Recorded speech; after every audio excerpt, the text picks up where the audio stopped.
keça min tune teneyî di çavên min de agir heye, di dilê min de strana kevin.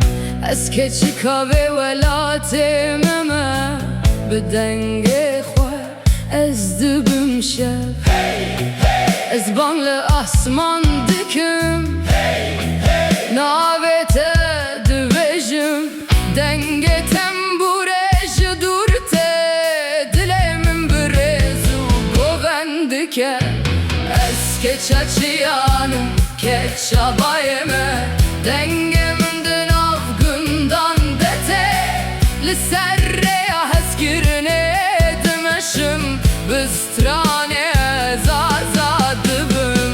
Hey yar, bibihîze dengê min, ew dilhîn bi XEWNA çiya.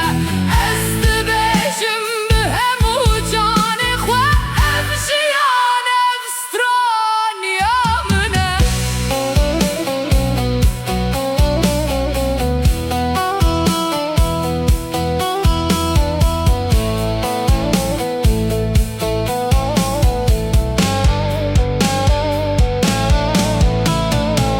Zeytun û hinar li ser rêyan, bîra dewma lê tîne min. Rojtê û roj diçe, lê XEWNA min hîn dijî. Ez dixwazim wek çemek bimeşim, ji çiya heta deryayê.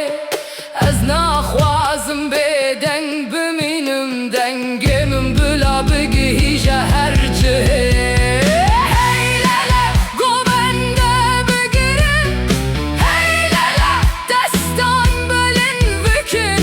Tembûr û or bila bilîzin, em bi stranê şeveranî bikin. Ez keça çiyanım, keça ağırım, di dilê